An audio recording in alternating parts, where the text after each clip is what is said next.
I've done a ton of videos about the Algarve, and there's a literal encyclopedia of towns I've covered. I mean, start with my list in the description below.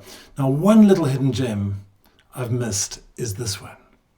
It's situated 23 minutes to Lolé beaches, 15 minutes to Olhão on the ferries to the islands, 22 minutes to Fuzeta and more islands, 25 minutes to Tavira, and if you're worried about flying out to Europe, and the USA now actually, regularly, it's just 15 minutes to Faro Airport. So put that in your pipe and smoke it. It's an amazing little spot. It really is. Now let's take a look in depth at the Estoi.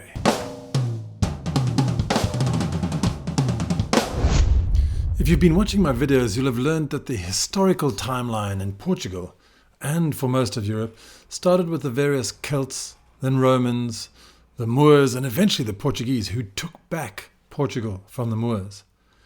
Now, proof of ancient civilization in Estoi exists in the form of a large Roman villa on the Roman road from Ossonoba, which is Faro, to Pax Julia, Beja, which we'll get back to in a sec. And you can still walk along this ancient Roman road as it follows a part of the modern day EN2, which is also the longest road in Portugal. And I have made a video on that before. You can also enter the villa and study all we've learned about Roman life near Estoi. It is apparently the most well-preserved Roman ruin in the Algarve.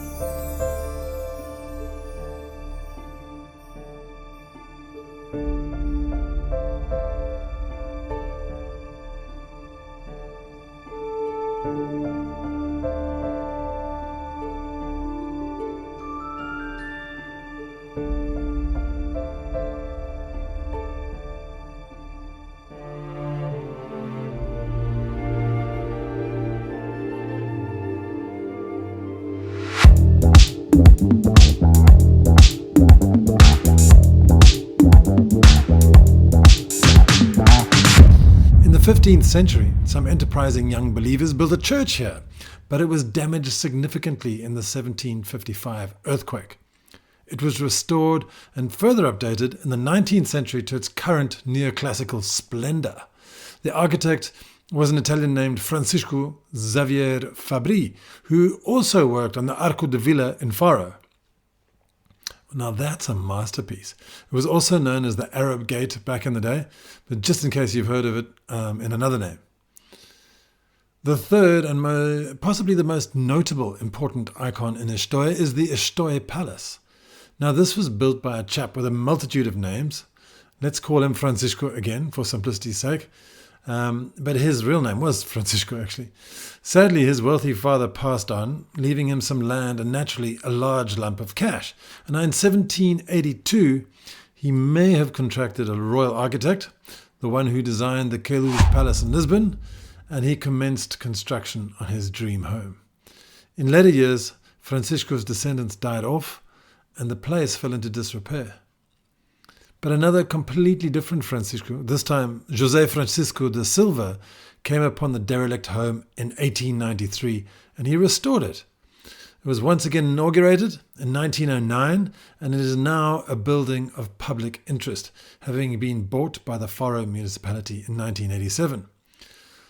Currently, the palace is a pousada or hotel operated by the Pestana Group, and yes, you can stay the night there. So that's bizarre, isn't it? 3 icons in Estoi and 3 Franciscos. Let's move on.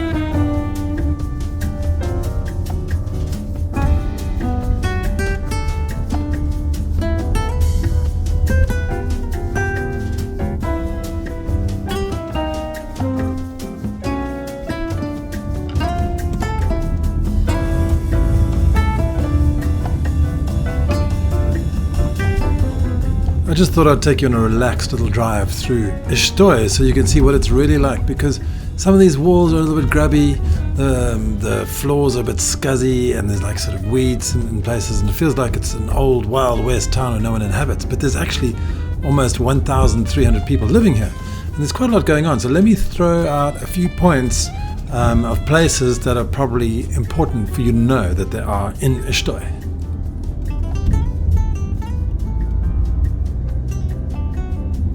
All right, let's take a look at Estoi from the town. So as you can see, it's well located right on the A22 next to all those towns around there. We already talked about quite a few of them. But as you go into Estoi, we can see that there are three major icons that we've talked about before. The Roman ruins of Milreu, the Igreja Matriz of Estoi, which is the main church, and the Estoi Palace. Okay, now as we go in, let's have a look at a bit of the stuff that makes up this town. So there's horse fairgrounds. As we come in from the south, there's Estoi Market, which happens every second Sunday. Their market grounds. So there's a football pitch there, which has been converted into parking area for van lifers, apparently, as far as I can tell. And now as we cruise straight over towards the center of town, we're going to fly over the municipal garden, which is a gorgeous little haven, and it's devoted to the poet Emiliano da Costa, who was actually born in Tavira, died in Faro, but lived most of his life in Estoi, and he was a doctor as well, and he's quite well renowned in this area. Now we're flying over to the Ossonoba garden, which is Jardim do Ossonoba, which is a beautiful little area. It's probably my favorite little corner of Estoi. And there's a stunning farmacia, which is in a stunning building, like a really old-fashioned, gorgeous building. Little cafe there, and there's beautiful trees, and it's a lovely and a sunny day to go and escape the sunshine and relax in the shade. All right, as we switch back to Google Earth View, you can see the post office and the Junta of Freguesia, which is the government office, the local government office, coming into view. And now, what I want to point out to you is that there are two schools there. There's junior school. EB1 is like a junior school, and EB1-2 down in the south there is grades 1 to 4 and a preschool. There are a couple of hotels. Obviously, the main hotel is a Estoi Palace Hotel, which is run by Pestana. And then there's a guest house, Villa Milreu, over there. There's a couple of guest houses in the center. And around and about there are a couple of guest houses. Looking at restaurants in the area, Uviskond is in the Estoi Palace, which is quite smart. I mean, the sort of most expensive meal there is about 28 euros for a main course. There's a pizzeria in the main street. There's a snack bar right outside the church. There's a Estoi lounge bar, which is sort of looks like from their Instagram page that they're renowned for having some heavy parties there and kizomba, all African origin stuff. And there's quite a few little snack bars and cafes. We went to go and have a bifana in the La Bodeguita, which is quite fun. So yes, lots to eat and drink in Estoi. Apologies, I almost forgot the medical side of things. So there is a pharmacy in Ossonoba, Jardim do Ossonoba. There's a dental clinic just up the road, and there's an old age care home also around there. So if you need anything serious, I'm sure there'll be a doctor in Estoi. But anything serious that you'll have to whip down to Faro International Hospital or go into Lule International Hospital, or you can just go up the road to Saubraj to Sipmur in the International Medical Clinic there. So there's a lot of options right around. And if you need anything extra, like you want to go shopping or anything, like big time grocery stores and whatever, you can just head down the road to Mar Shopping, which is just along the A22 to one exit west.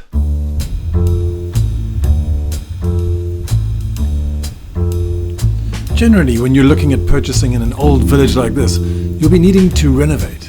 Now, my old neighbors moved over here to Estoi and are doing exactly that. Look at this. Here's a classic example. The one on the left looks good, but the place on the right is in dire need of some love. It's actually quite surprising though sometimes. Often a crusty old shell on the outside may reveal a sleek, modern dwelling within. I looked at our top secret, ultra cool, insiders only real estate database, and phenomenally, there are 100 properties for sale in Estoi town. That's crazy. But let's go over what they did on a comparable market analysis. All right, so what have we here? Estimated value. This is the comparable for Estoi. So now, selling price, I've actually did a two-bedroomed apartments. And there's average selling price is 223,000 euros. So that's 1,882 euros per square meter. So they've done quite an analysis of properties and things, and so average time on the market is just over 4 months, which is quite interesting. It's good to know, to get an idea. And then also we go down here to show you some of the comparables that they looked at. So this, for example, this place here was 245,000 euros for 126 square meters. That's like 12,000 or 1,200 square foot for a 3-bedroom, 1 bathroom. Wow. 1 bathroom and 3 bedrooms. They must be small bedrooms. But it's got, a garage and a garden. I don't know how you get a garden into the middle floor, but maybe it's a communal garden. These guys really need to work on their photographs, I think.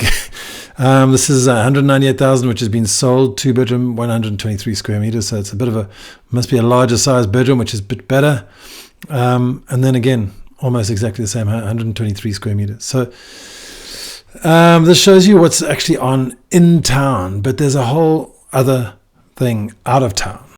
Out of the town of Estoi and the surrounding hills and valleys, prepare to pay about 800,000 euros for a 3-bedroom villa, and anything over and above that will easily reach over $1 million. And I've actually seen some fantastic properties on the market for $1.5 million all the way up to $4 million. But bear in mind though that there are occasionally little gems hidden away that only gurus like Nick Smith can ferret out. Look at this thing that he just sent me now. It's 785,000 euros, and it's got a stunning view, beautiful 3-bedroom place. So yeah, there's lots about, and you can be living that awesome lifestyle up in the hills, away from the tourist mess of the coast, and a short drive away from the beach. Perfect. In it? Thanks so much for watching. I really appreciate it. And look out for next week when we continue the Algarve crosswalk. So it'll be the 5th video we're going to do. We're starting off in Galé in Albufeira, heading west all along these beautiful beaches. So look out for some stunning drone views and amazing views. Hopefully the weather will hold and it'll be great because, it's a little inclement here in spring. But anyway, have a fantastic week and thanks always. Share with your friends, would you? All right, ciao. AlgarveAddicts.com